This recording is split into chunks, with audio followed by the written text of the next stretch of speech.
avances a los alcances que tiene el principio de reciprocidad como fundamento de las obligaciones, más allá de las contractuales, de la equivalencia en las prestaciones, sino que para comprender la autoridad moderna estatal, el poder social y la relación con la ciudadanía. En el contexto actual de la discusión constitucional, pensar especialmente sobre los principios de un buen diseño institucional que conduzca a la cohesión social, al cumplimiento efectivo del derecho y a la legitimidad de la autoridad política y pública, resulta especialmente importante. Para ello, contamos con el privilegio de tener con nosotros al profesor del Departamento de Economía de la London School of Economics, Tim Besley, quien es doctor en Economía por la Universidad de Oxford y profesor de Economía de la Ciencia Política y de Economía del Desarrollo de la LSI. Sus áreas de investigación incluyen especialmente la economía del desarrollo, las economías públicas y la economía política. Ha publicado, entre otros, Principal Agents, The Political Economy of Good Government, y recientemente el artículo Public Policy Paper, Reciprocity and the State. Comentará la exposición del profesor Besley, Guillermo Larraín, quien es doctor en Economía, académico de la Facultad de Economía de nuestra universidad, codirector del Centro Lexen y es el autor del libro La estabilidad del contrato social en Chile. Para quienes nos acompañan, por supuesto pueden dejar sus preguntas y comentarios en el Q&A o en el chat habilitado. Professor Besley, on behalf of Lexen, thank you for accepting this invitation and sharing your thoughts and ideas with us today. My Profesor apologies. Besley, en nombre de Lexen, gracias por aceptar la invitación. Puede, por favor, tener la palabra durante unos 20 minutos y Guillermo le seguirá. Gracias. Gracias, Paula, y gracias, Guillermo, también por la invitación. Voy a compartir mi pantalla.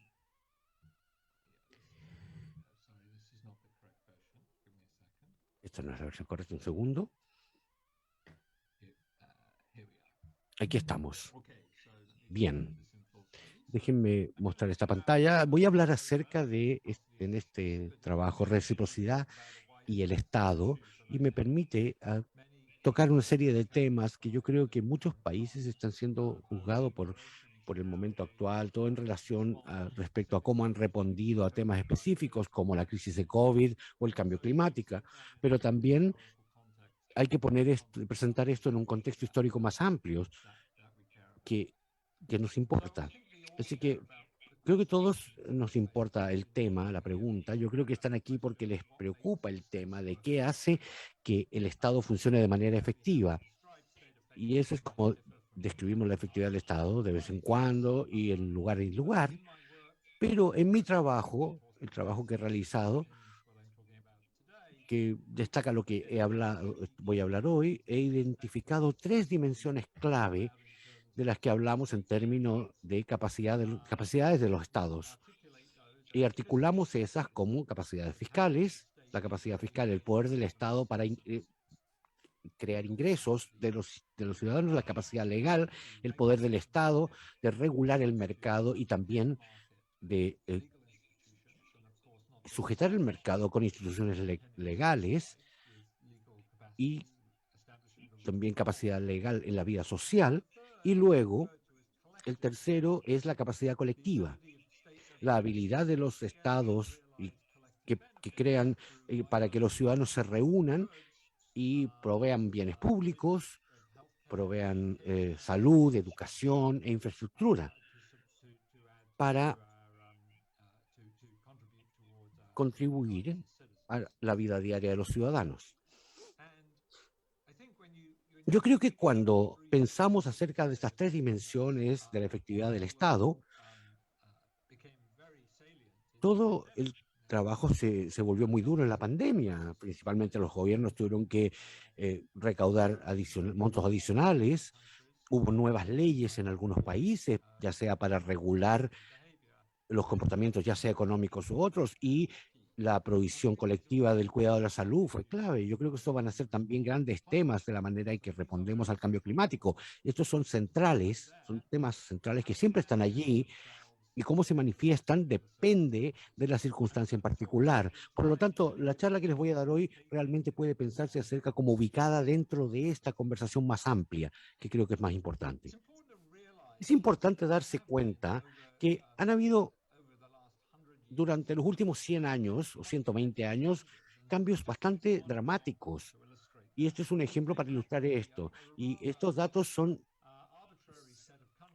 unos conjuntos de países medianamente arbitrarios. Hay otros conjuntos de datos que podría haber usado, pero quería incluir en Chile dentro de los datos.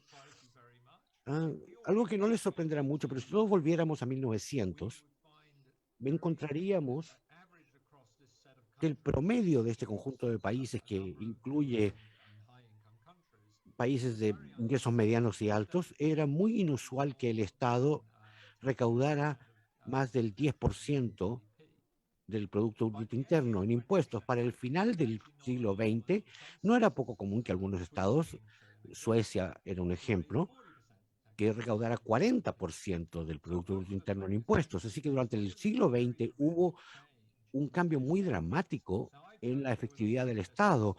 Yo he ilustrado esto en capacidad fiscal. Pero si ustedes miran a cualquier aspecto de la capacidad del Estado, capacidad legal, piensen en la naturaleza cambiante de regular transacciones entre empresas y ciudadanos, piensen en la capacidad colectiva, el gasto social, el aumento del gasto social.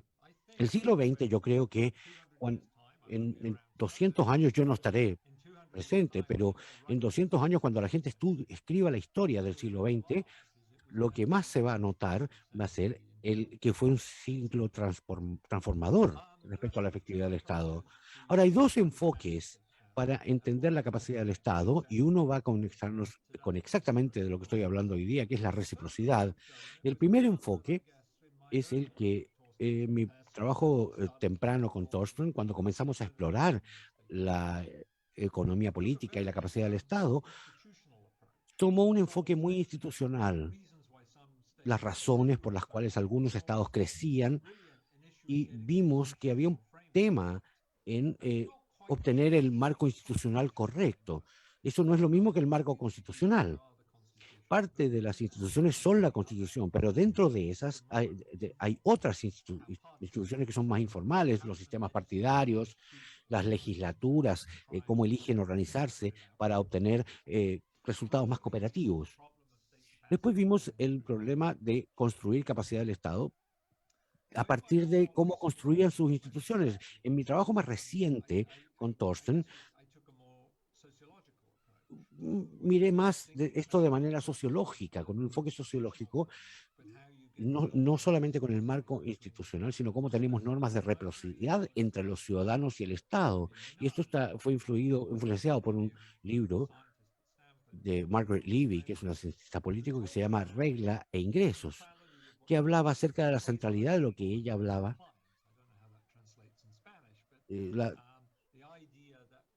el cumplimiento o la obediencia cuasi voluntario, es que las personas no funcionaban de una manera completamente coercionada, pero sentían que si el Estado estaba proveyéndonos con servicios y bienes, estábamos dispuestos a cooperar con el Estado. Ahora, como mencioné hace un minuto, esta es una idea muy antigua, pero lo que voy a argumentar aquí es que estos enfoques no son distintivos y diferentes en el trabajo que yo he estado haciendo. Digo que son explicaciones complementarias de la efectividad del Estado. No es como que hay algunos estados que han llegado a apoyarse exclusivamente en las regulaciones y otros que se han apoyado exclusivamente en instituciones. De hecho, las dos trabajan en conjunto de manera importante.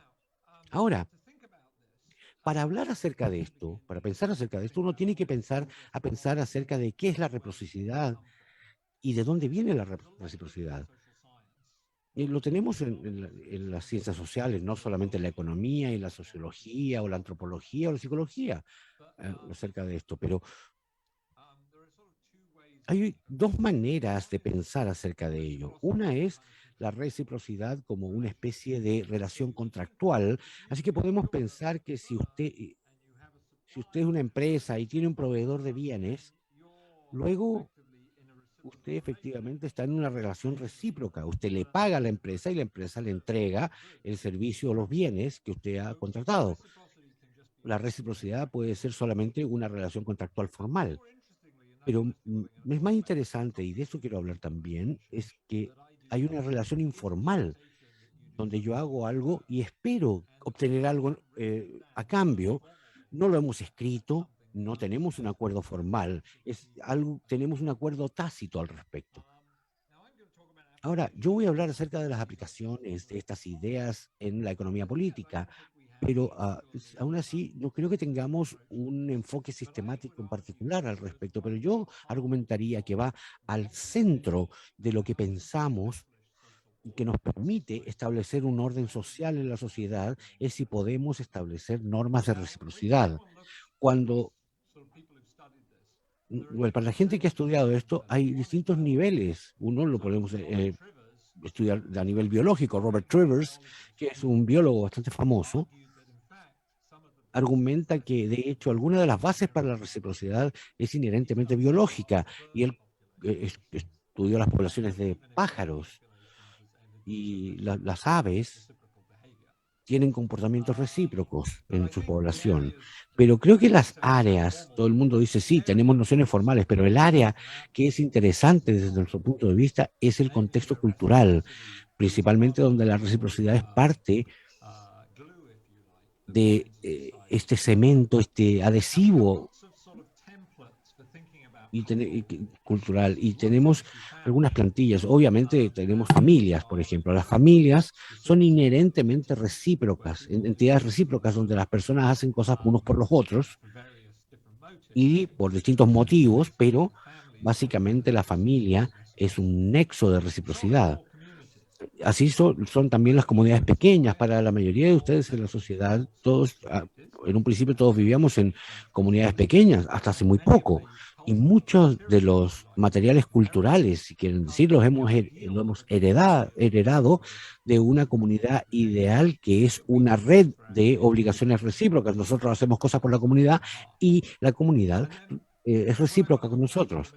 Pero quiero hablar un poco acerca hoy de cómo tomamos ventaja de esto con la idea del Estado. El Estado tiene obligaciones recíprocas. ¿Y cómo podemos pensar en qué significa esto? Así que, ¿qué creo yo? Esto es una manera casi religiosa de pensar en esto y no pretende serlo, pretende ser ciencias sociales, pero he aprendido a creer que la reciprocidad es un instinto que de alguna manera está como grabado en nosotros. Estamos construidos para esto, es como un software que adquirimos como parte de nuestra crianza. Celia Hayes, que es una neuropsicóloga, lo llama un accesorio cognitivo que entra a nuestro hardware, nuestro cerebro.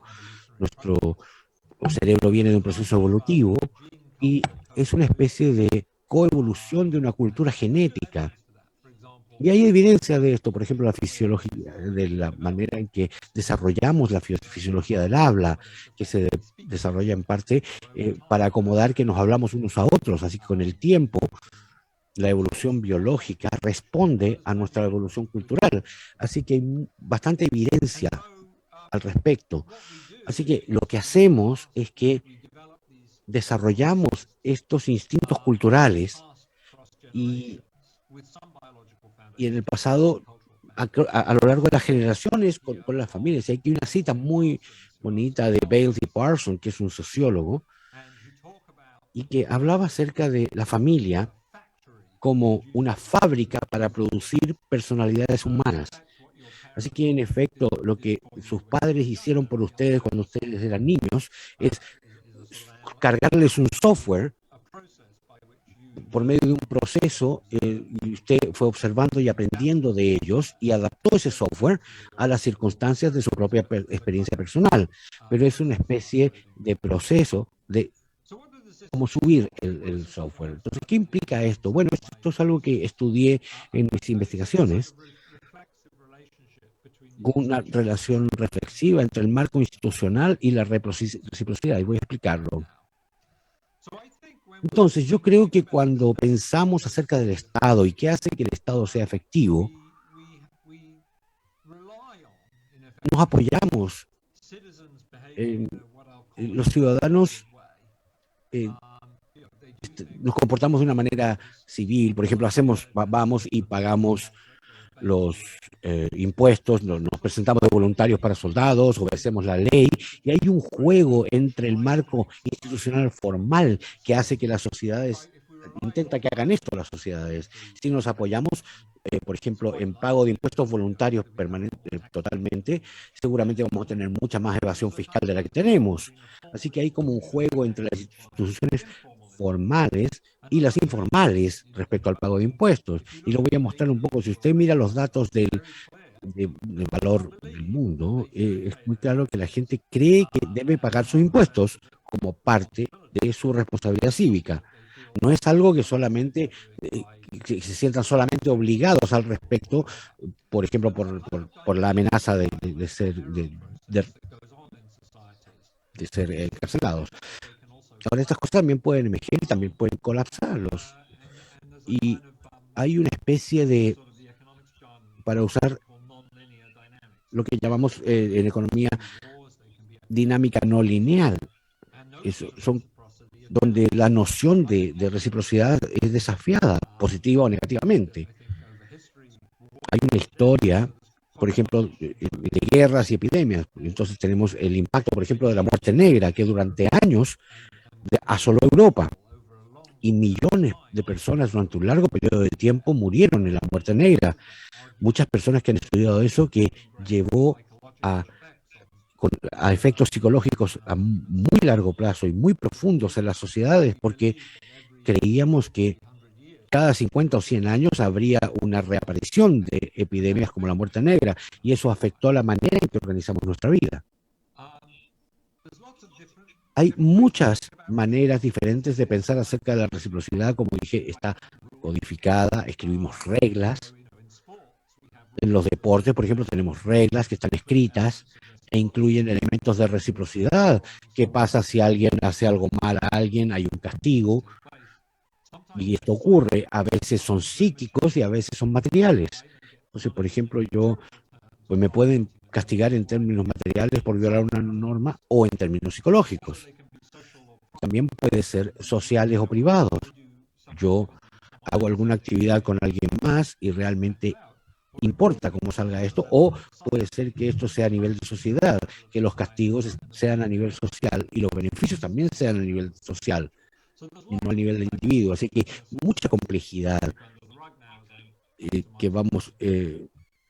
que no podemos barrer debajo de la alfombra mientras llego a esto. En el trabajo que mencioné anteriormente, apliqué estas ideas a dos afirmaciones muy específicas.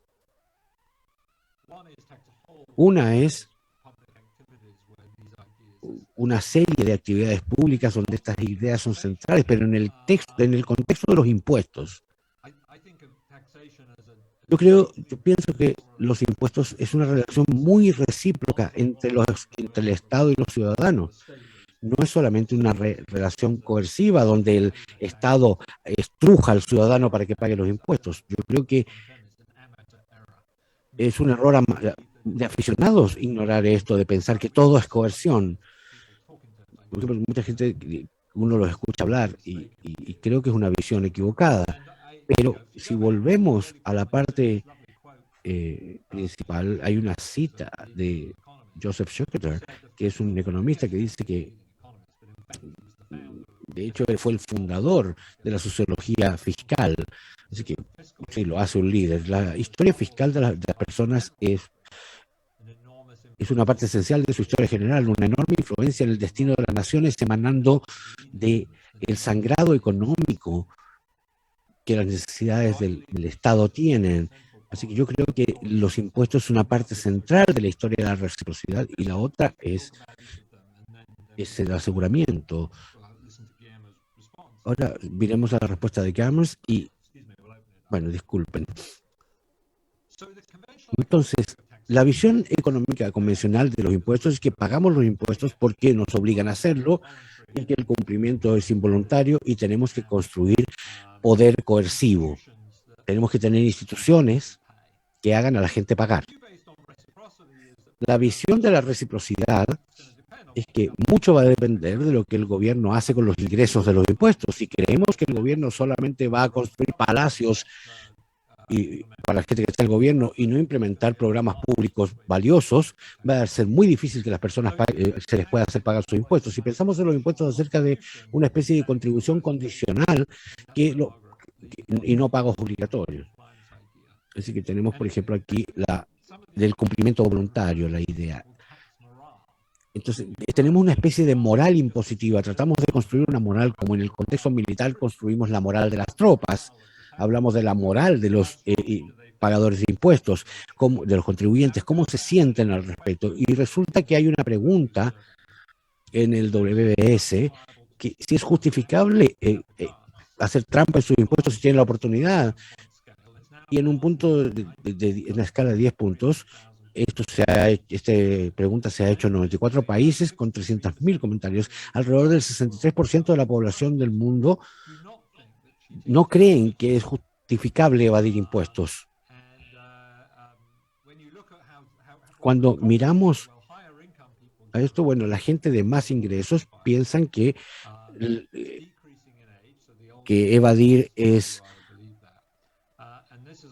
más justificable y baja con la edad.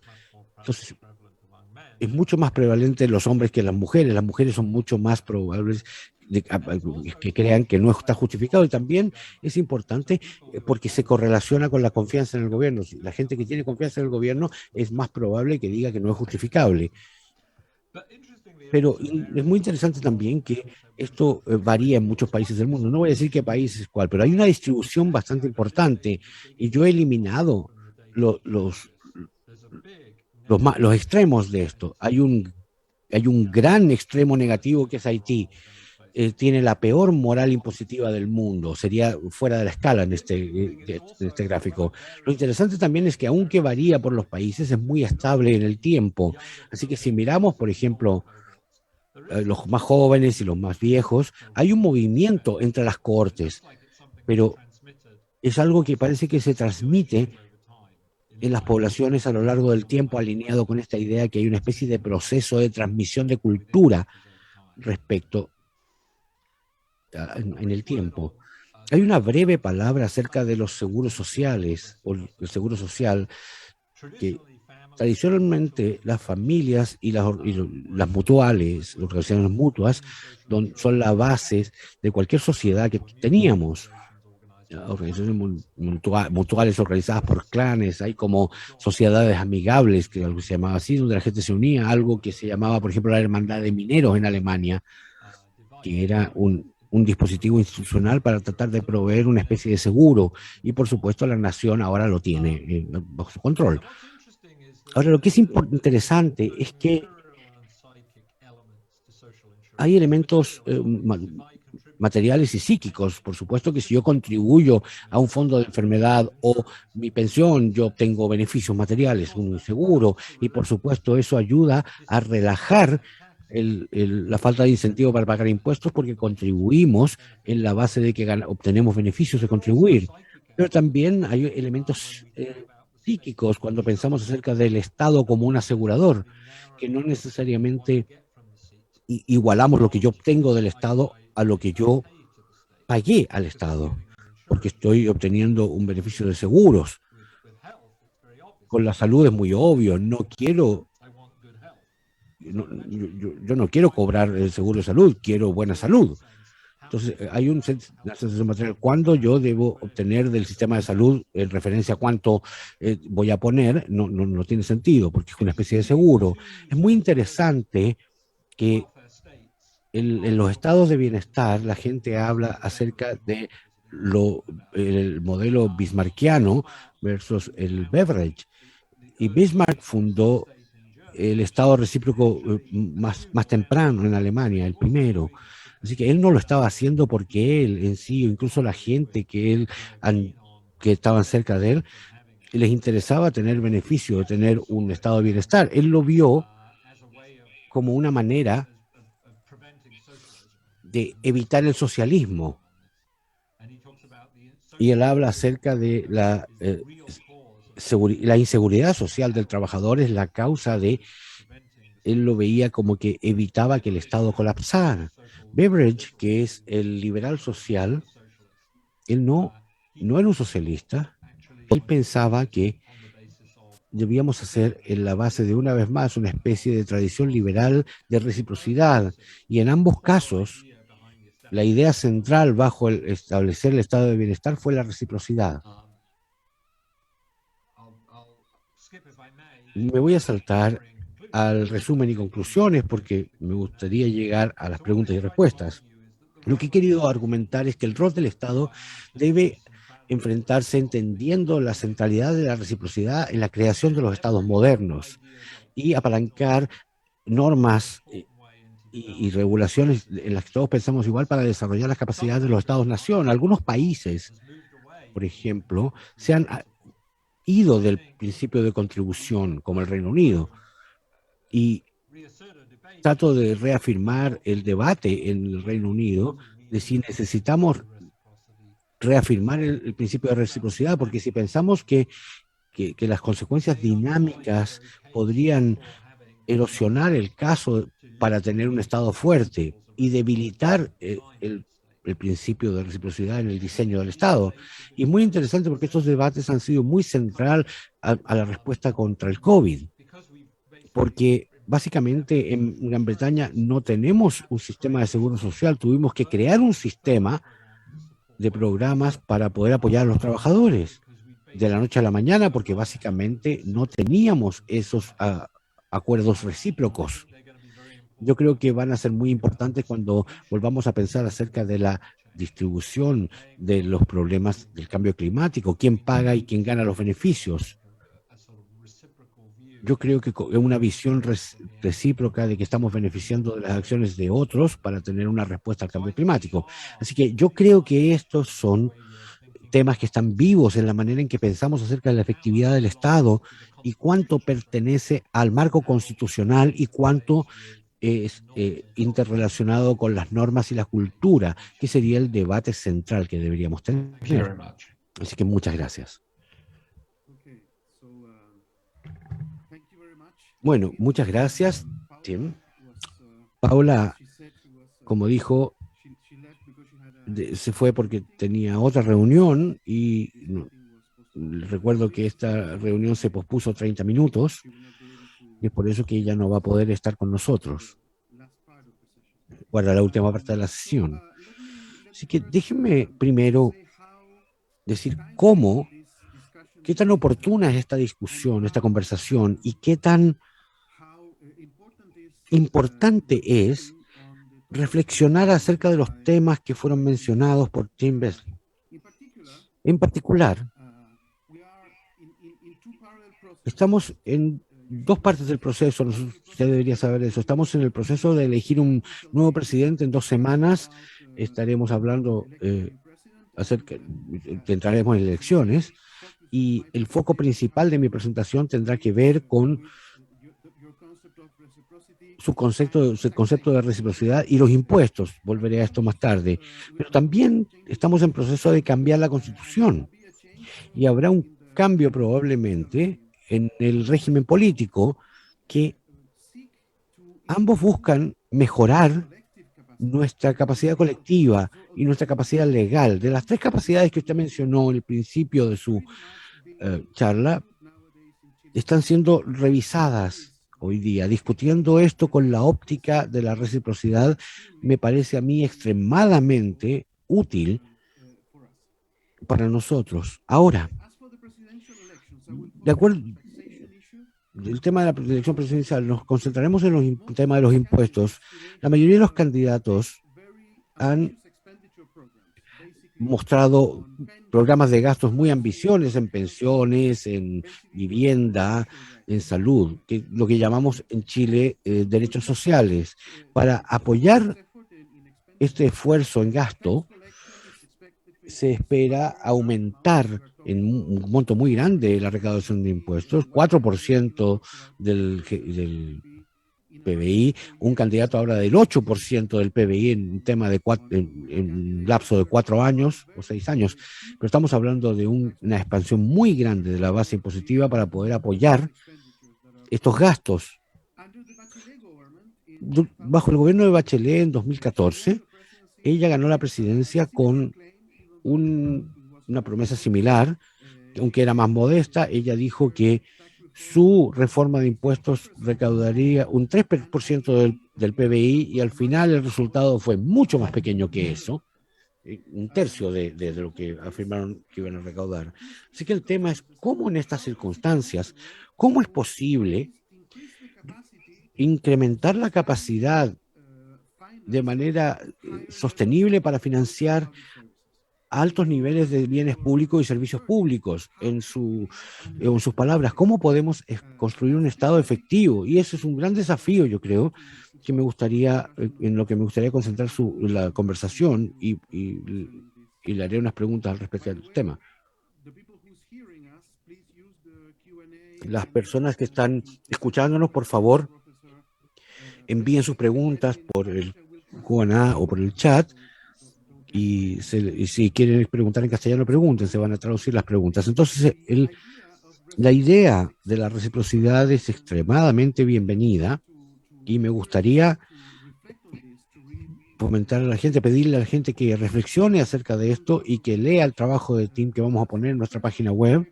El primero de los dos trabajos, el de econométrica es bastante complicado, pero el otro es fácil de leer, así que yo lo voy a poner en la página web. Brevemente mencionaré que esta idea de la reciprocidad también está en mi trabajo antiguo. Acabo de publicar este libro. Ahí está. La estabilidad del contrato social en Chile, que toma bastante trabajo de Ken Baymore, que usted mencionó en su trabajo también. Y allí, por supuesto, la estabilidad del contrato social es cómo los individuos pueden entender las obligaciones y derechos recíprocos como una proyección hacia el futuro. La idea de que debiéramos entender mejor la reciprocidad es importante para la pregunta que le voy a hacer ahora a Tim respecto a los impuestos, sino también la estabilidad del contrato social, que nos gustaría mencionar esto como un elemento adicional de la conversación. Entonces, en la relación de reciprocidad entre el individuo y el Estado, existe esta idea que el individuo está forzado a contribuir. Es coerción pura, como mencionaba, pero por supuesto esto no es razonable y los datos que estaban mencionados por Tim es muy claro. ¿Por qué? Porque para que esa visión sea aceptable y no tener revoluciones cada 2 semanas, las personas deben recibir algo a cambio y los estados entregan distintos bienes y servicios que son la razón por la cual las personas están disponibles para esta especie de sumisión. Pero hay una relación entre lo que las personas obtienen y la disposición a contribuir. Y es muy claro en el hecho de que las personas están disponibles para hacer una contribución para financiar esos servicios. Esos servicios que aquí en Chile lo llamamos en general derechos sociales y por supuesto también se financian con cargo a impuestos generales. Así que necesitamos discutir estos dos temas. ¿Cómo podemos financiar esto, ya sea por contribución directa o impuestos generales? Esto es algo que no se mencionó aquí, pero estaba presente en su conversación al final de esto, y creo que es interesante para que lo conversemos. Y la pregunta es, el hecho que el individuo vea más claramente la relación entre el servicio recibido y el esfuerzo realizado para recibir lo que es la contribución, ¿hasta qué punto cambia la naturaleza de ese pago?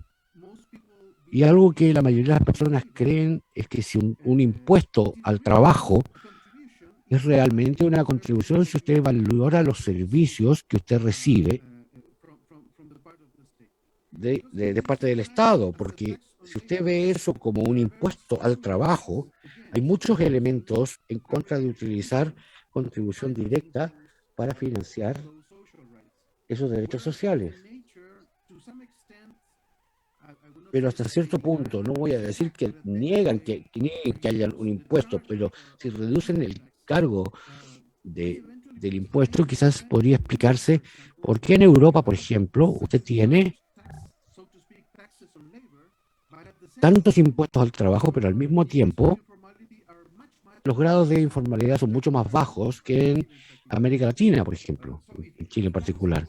Así que si los impuestos, si esas contribuciones fueran solo impuestos, si esto fuera solamente coerción, lo que esperaríamos es mucha informalidad en Europa y no la vemos en Europa. Vemos mucha informalidad acá y no allá. Y eso podría ser una pregunta. Uno puede ver el mismo problema, pero de un ángulo distinto. ¿Es posible financiar derechos sociales como los países europeos tienen hoy día, solamente basado en impuestos generales? Podríamos tener, por ejemplo, el Servicio Nacional de Salud financiado solamente por impuestos, o podríamos tener servicios financiados. Es importante, yo creo que la solución, quizás la respuesta, dependerá del tipo de beneficio del que estemos hablando. Y sería interesante conversar esto.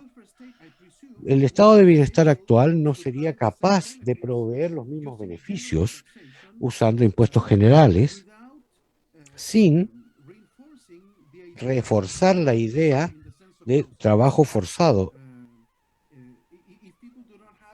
Si las personas no tienen una percepción real de lo que obtienen a cambio de esta forma de pagar las contribuciones, yo creo que este trabajo forzado, argumento de trabajo forzado, sería mucho más fuerte y luego, por lo tanto, habría mayores incentivos, si usted quiere, para evadir o comportamientos oportunísticos en el lado financiero o en el lado de disfrutar de los beneficios. Probablemente usted tendrá muy malos comportamientos.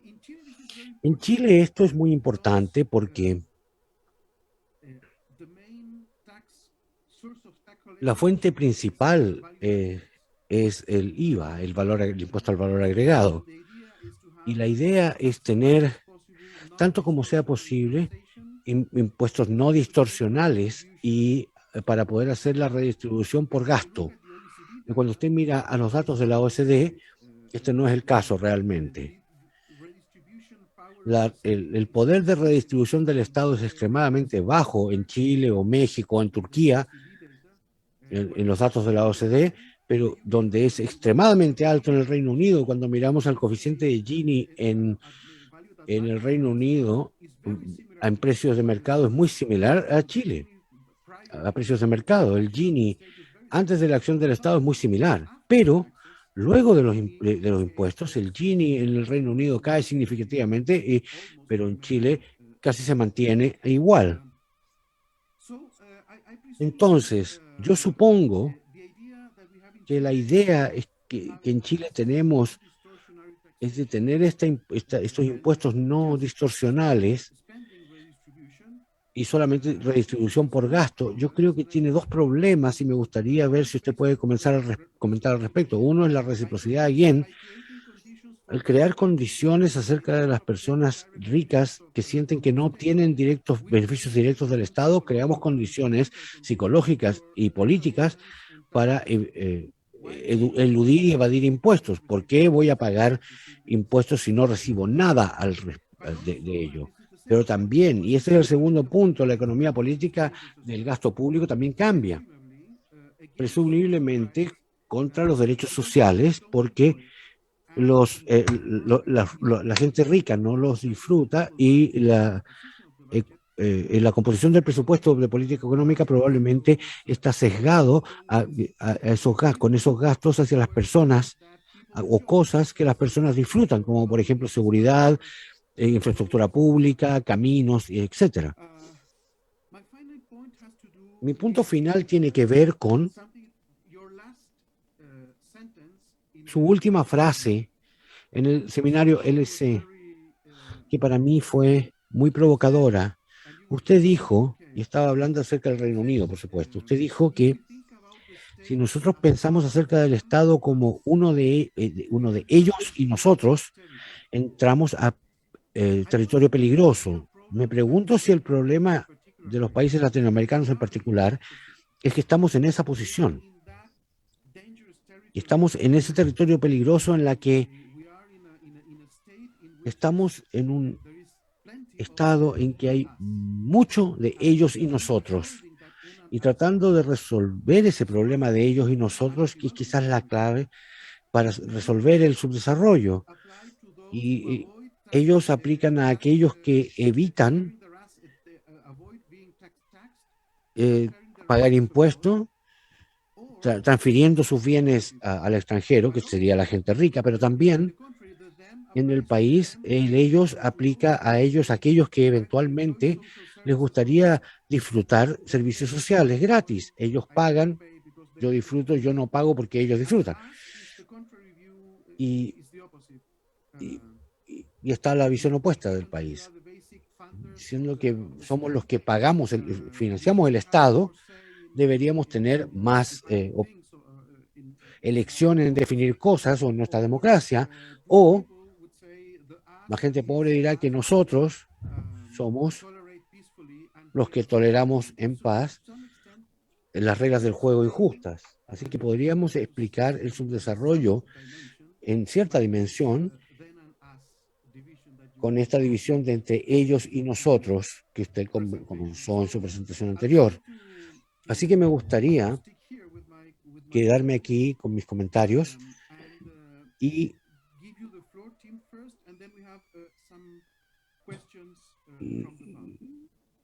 que usted contestara a ti y luego tenemos algunas preguntas del público. Brillante, Guillermo. Son preguntas muy desafiantes y comentarios muy interesantes. Voy a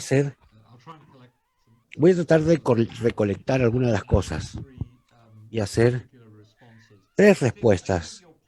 Yo creo que su punto acerca de la formalidad y la informalidad es extremadamente importante, particularmente en un lugar como Chile, pero más generalmente. Creo que si ustedes miraran a la historia del principio de contribución, una cosa que hizo fue traer a los trabajadores a la economía formal, porque tenían una razón para pedir trabajos formales, porque estos trabajos venían con beneficios del Estado asociados con ellos, y que venían con más de ello, también con derechos legales.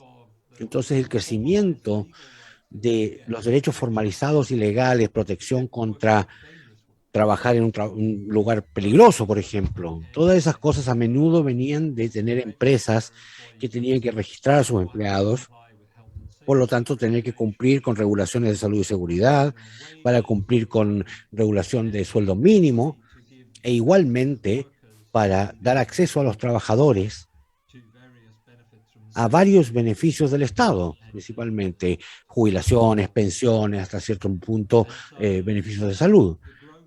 Así que el crecimiento del empleo, de la relación de empleo formal, que es tan central al cobro de impuestos, que al final del día las empresas son cobradores de impuestos descentralizados. No quiere decir que las empresas paguen los impuestos, pero ellos están pagando los impuestos en nombre de sus empleados al Estado.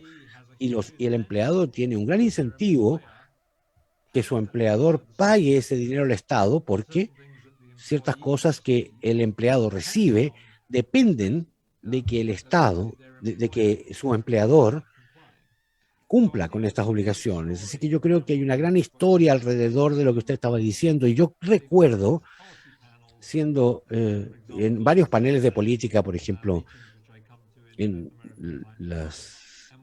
ciertas reuniones en las que participo en América Latina, es que si usted va a financiar, uno de los temas, que usted va a financiar un estado de bienestar de impuesto a los commodities o al valor agregado, eso puede ser una solución financieramente sostenible con un IVA generalizado, pero no va a construir esta relación de reciprocidad entre el ciudadano y el Estado por medio del deseo de pagar cosas.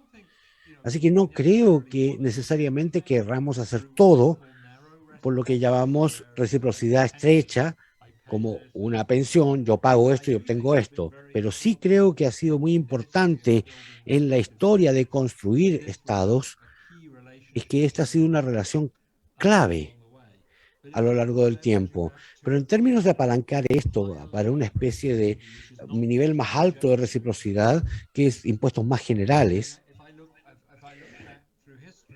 si vuelvo a la historia, eh, no quiero decir que tenemos que pelear guerras para construir estados, pero la reciprocidad en tiempos de guerra, los ciudadanos tienden a tolerar impuestos más altos e interferencia del Estado de manera mucho más general en periodos de guerra.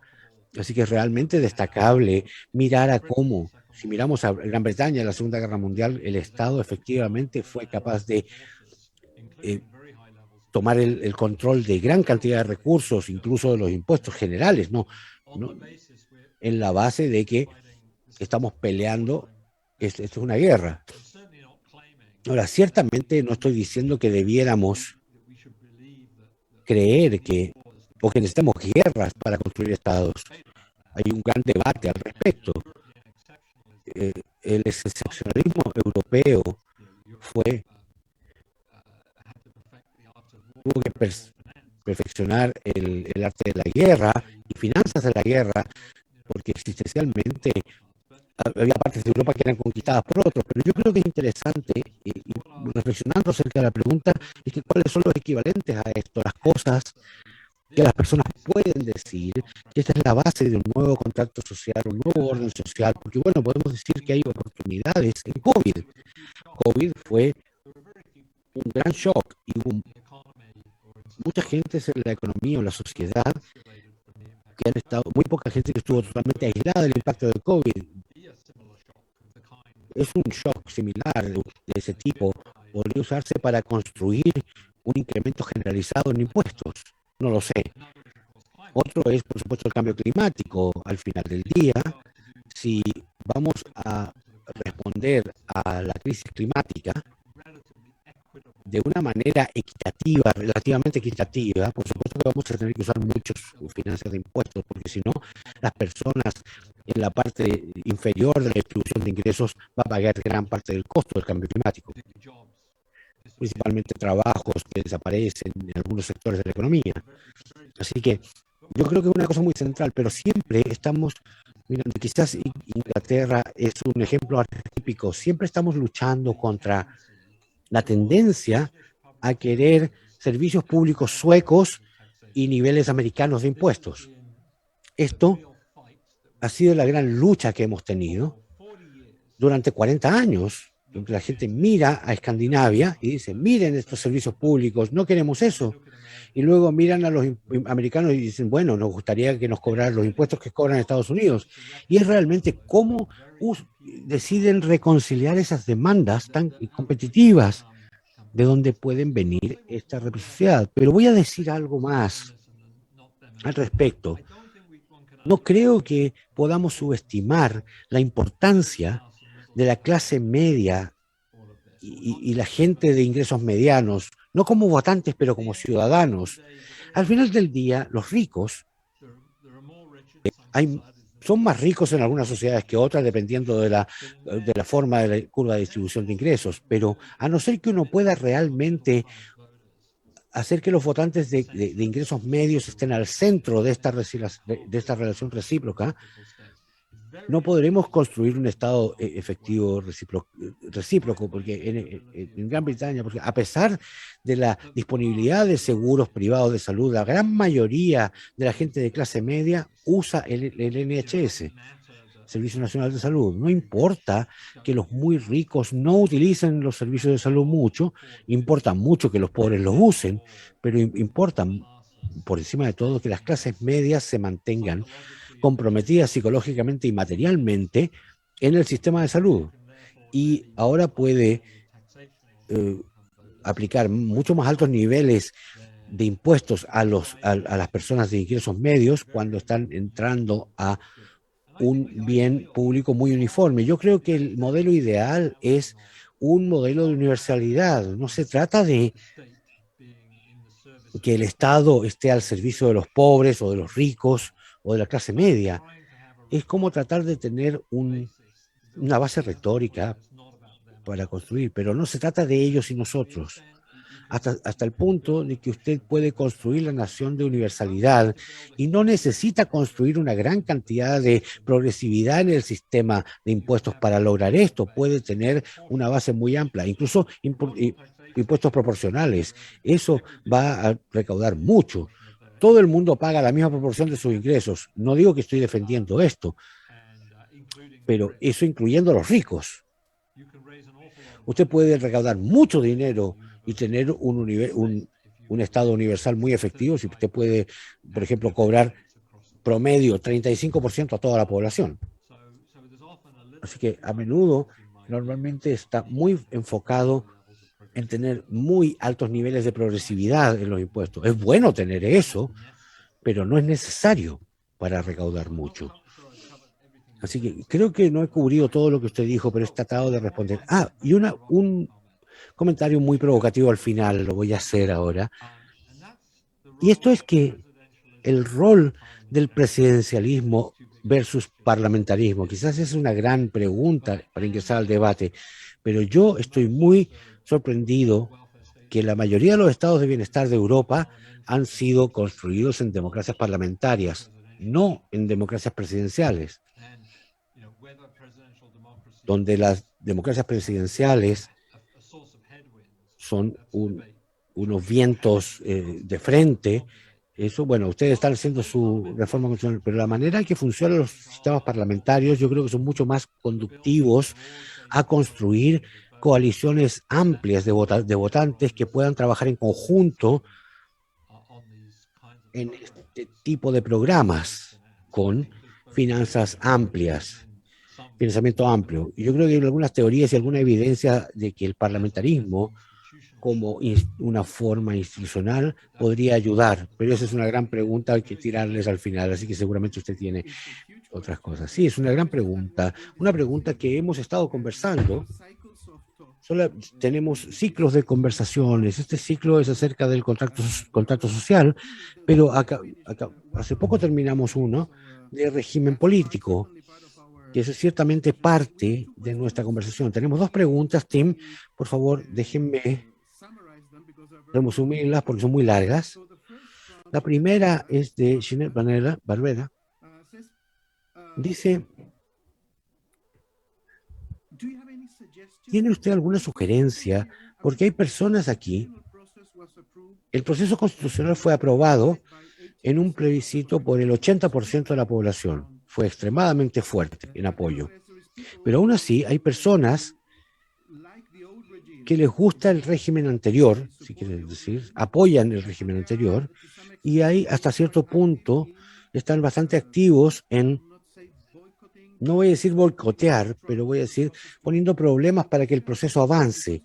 Entonces la pregunta es, ¿tienen ustedes alguna sugerencia acerca de cómo elaborar un argumento respecto al valor de la reciprocidad para formar un nuevo orden institucional?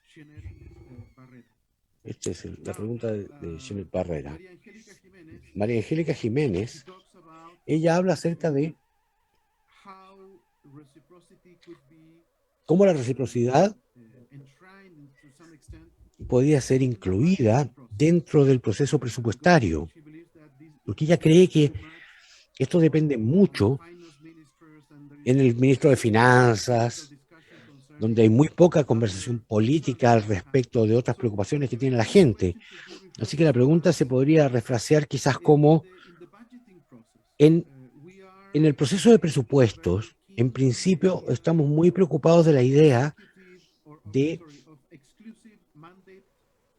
mandatos exclusivos para el gobierno, para el ministro de Finanzas, en formar el presupuesto. ¿Vemos alguna manera de poner algo de reciprocidad en el diseño del presupuesto? Entonces, yo voy a tomarlas en orden inverso. La respuesta es sí, yo creo que eso es cierto, pero luego hay una pregunta acerca de cómo, si se puede institucionalizar esa reciprocidad con diseño institucional. Una de las cosas que fue muy popular en la economía, seguramente es popular todavía, por lo menos ya no veo a esta gente, yo hace mucho tiempo, pero lo que llamábamos temas intergeneracionales, tratar de desarrollar cómo era el patrón de reciprocidad a lo largo de las generaciones. Un ejemplo muy claro, por ejemplo, cuando un país como Corea del Sur primero introdujo el programa de pensiones, era claro que los beneficios no iban a llegar a los viejos, porque entonces financiaban los jóvenes para que los viejos tuvieran pensiones. Entonces no era como redistribución, pero la razón por la cual que funcionó es porque los jóvenes estaban financiando las pensiones de los ancianos, se dieron cuenta de que cuando ellos fueran viejos iban a disfrutar de esos mismos derechos de pensión. Entonces estaba diseñado recíprocamente, pero la pregunta es luego, ¿cómo establecemos creíblemente en los ojos de los ciudadanos que esto va a ser el modelo?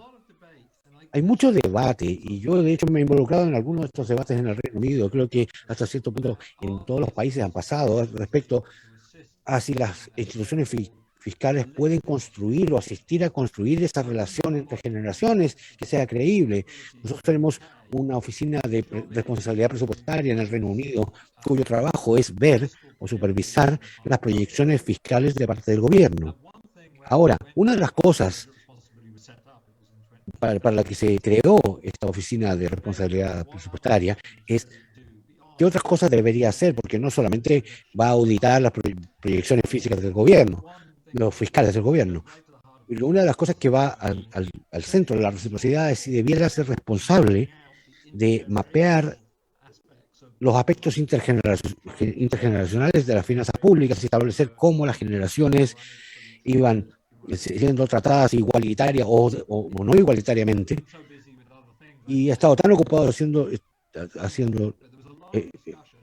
estado tan ocupado con otras cosas que no sé si se ha hecho trabajo, pero deberíamos tener una especie de marco institucional para la reciprocidad fiscal, realmente mapeando estas cosas. Los Estados Unidos tiene esta administración de seguridad social independiente que hasta cierto punto está tratando de hacer esto, pero yo creo que es una pregunta interesante en que uno podría usar instituciones independientes como la base para organizar la reciprocidad o no. En la pregunta acerca de las nuevas instituciones, hay un tema muy interesante. Como yo soy británico, nosotros hemos sido muy gradualistas en nuestras reformas institucionales durante los últimos 200 años de historia, pero hubo uno o dos momentos en que hubo cambio institucional muy grande, pero hace más de 200 años. Y lo que ha pasado con el tiempo es que ha sido los cambios muy graduales en las instituciones. Entonces no ha habido un momento constitucional, por ejemplo, así que sabemos que en lugares como Francia, usted mencionó que en estos momentos constitucionales. Así que yo creo que es una pregunta muy interesante y no estoy seguro de que tenga una respuesta inteligente a ver si un momento constitucional son una amenaza o una oportunidad.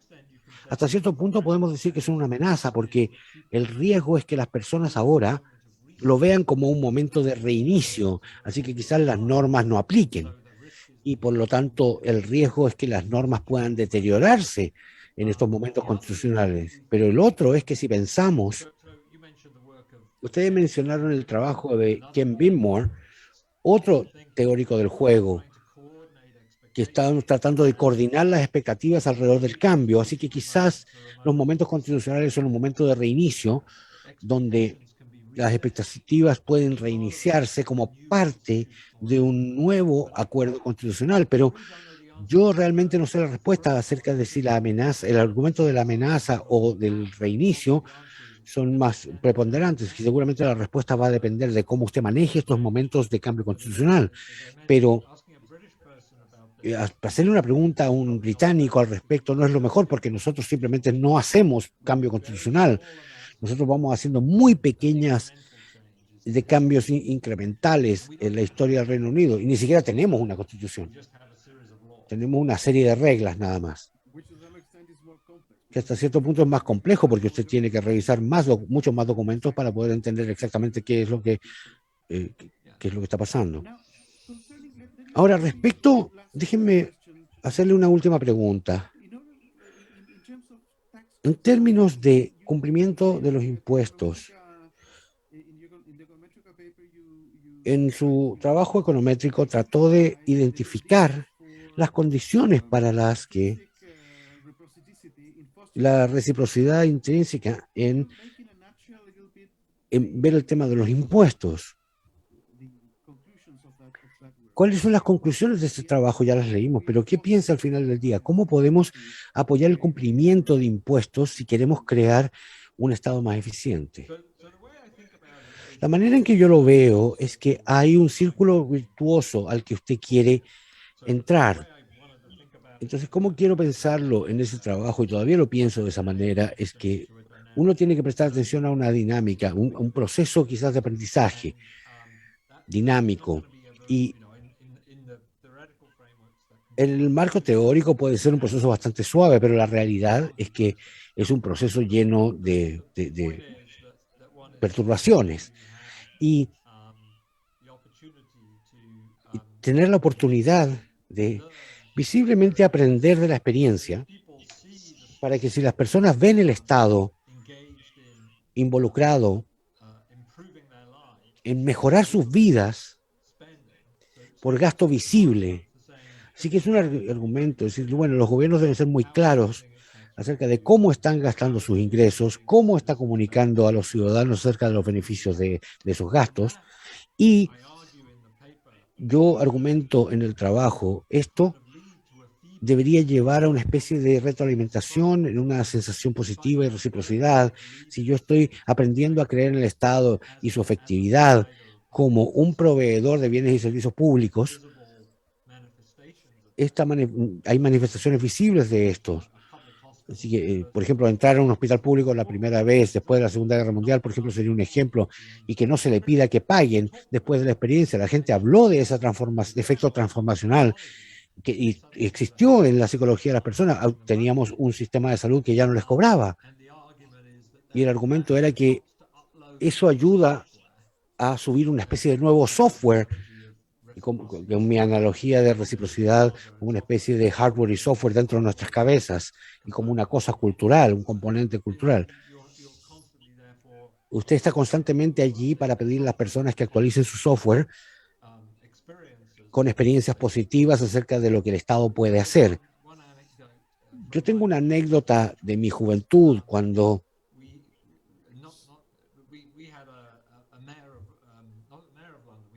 no teníamos alcalde en Londres, pero el líder del Consejo de Londres tomó la decisión, porque quería fomentar en que las personas usaran transporte público, para cortar las tarifas ¿quién va a pagar el transporte público? Pues se cortaron todas las tarifas, pero por supuesto que había que subir los impuestos para financiar todo esto. Y yo creo que fue un experimento social muy increíble, porque llevó a una mejora masiva del transporte público en Londres. No puedo formalmente demostrar esto, pero realmente cambió la manera de ver las cosas, y que si usted estaba dispuesto a pagar para poner dinero público en el transporte y mantener las tarifas a un nivel de que incluso como yo, un estudiante pobre, podía permitirme ir en metro cuando quería, eso fue un gran ejemplo de crear uno de estos potencialmente círculos virtuosos, porque la gente estaba dispuesta a invertir en el transporte público por impuestos generales. Eso sería un crecimiento del Estado positivo, creando este software mejorado. ¿Cuánto duró ese experimento? porque ahora es bastante caro, así que en algún punto fue una forma de inversión social lo que hicieron, en retrospectiva. Sí, lo fue, duró, hu- hubo muchas peleas en esa época, porque esto fue durante la era de Margaret Thatcher, y a ella no le gustaba mucho, esto fue un alcalde de Londres laborista, así que ella simplemente abolió el gobierno de Londres, pero lo que resultó de esto, que fue una cosa más positiva, es que una apreciación mucho más clara del rol del... Londres es muy poco usual, incluso en Inglaterra, porque tiene una gran cantidad de inversión durante los últimos 25 o 30 años en transporte público. Yo creo que, aunque esto fue una era mucho más temprana, cambió la visión de las personas. Y Londres es muy inusual, no sé al respecto de otras ciudades en América Latina, porque la gente de todos los grupos de ingresos usan el transporte público. No es solamente no es algo que los pobres usen. Incluso la gente rica, usted se puede encontrar con gente famosa en las micros, en Londres o en el metro. Así que es una cosa universal, pero está muy subsidiado. Así que está tratando de crear esa noción que vale la pena pagar impuestos generales para financiar cosas específicas debido a la universalidad. Pero hay muy pocos lugares incluso que establezcan este tipo de principio de universalidad dentro del contexto de una forma dada de provisión del Estado. Me gustaría agradecerle mucho, Tim, por su tiempo, su generosidad. Yo podemos subir el documento de su último trabajo. Sí, lo haré, está disponible el acceso. Usted lo puede subir o simplemente poner el link al sitio. Muchas gracias. Y me gustaría ahora mencionar que la siguiente sesión de esto va a ser con Mick Barr. Así que el próximo miércoles hablaremos con otro colega respecto a la seguridad social y el bienestar del Estado. Conversando con un colega de Tim Besley de la London School of Economics, Nicholas Barr, y discutiendo sobre salud y pensiones, y básicamente el estado de bienestar y el contrato social.